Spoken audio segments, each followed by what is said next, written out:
தேவனே நான் ஓமதண்டையில் இன்னும் நெருங்கி சேர்வதே என் ஆவல் பூமியில். லூக்கா 2:46. 3 நாளைக்கு பின்பு அவர் தேவாலயத்தில் போதகர் நடுவில் உட்கார்ந்திருக்கவும், தேவாலயத்திலே போதகர் நடுவில் உட்கார்ந்திருக்கவும், அவர்கள் பேசுகிறதை கேட்கவும், அவர்களை வினாவவும் கண்டார். பாத்தீங்களா என்ன வயசு போதுங்க? என்ன வயசு ஆண்டவருக்கு? 12 வயசு. 12 வயதில் அங்கே தேவாலயத்திலே இயேசு இருந்தார். அவர் எப்படி வளர்ந்தார்? அந்த அதிகார கடைசி வாசித்து பாருங்க. ஞானத்திலும் வளர்ச்சியிலும் தேவ கிருபையிலும் மனுஷ தயவிலும் கர்த்தர் வளர்ந்தார். இப்படி இயேசு வளர்ந்தார்.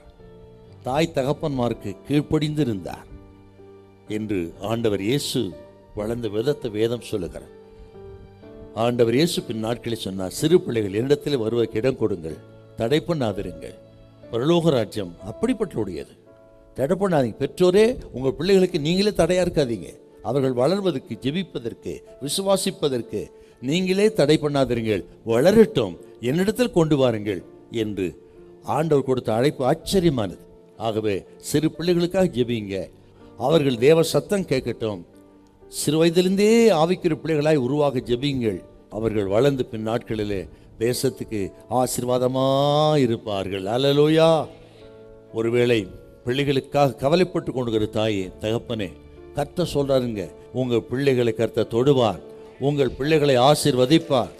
அதினதின் காலத்தில் நேர்த்தியாய் நடக்கும். பிள்ளைகளை கர்த்தர் கைவிட மாட்டார். உங்கள் கண்ணீர் ஜெபம் பிள்ளைகளை மாற்றும். நிச்சயமா சொல்லுகிற, ஒருவேளை சரீர பிரகாரமா பலகீனமா இருந்தாலும் பிள்ளைகளுக்கு உங்க ஜெபத்தை கேட்டு நல்ல சுகத்தை கர்த்தர் தருவார். பிள்ளைகள் எதற்காக நீங்க ஒப்பு கொடுத்தீர்களோ அந்த நோக்கத்தை நிறைவேற்றி கர்த்தர் உதவி செய்வார். உங்கள் பிள்ளைகள் தரிகட்டு போக மாட்டார்கள், திடனற்று போக மாட்டார்கள்.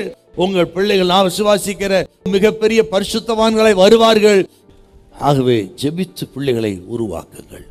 நீங்கள் உங்கள் பிள்ளைகளுக்காக ஜெபிக்கிற ஜெபம் அவர்களை உயர்த்தும். அல்லேலூயா, அல்லேலூயா.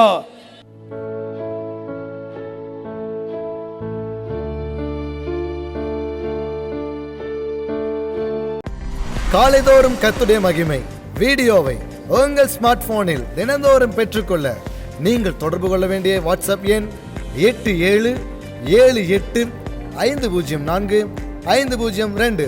கர்த்தர் தாமே உங்களை ஆசீர்வதிப்பாராக.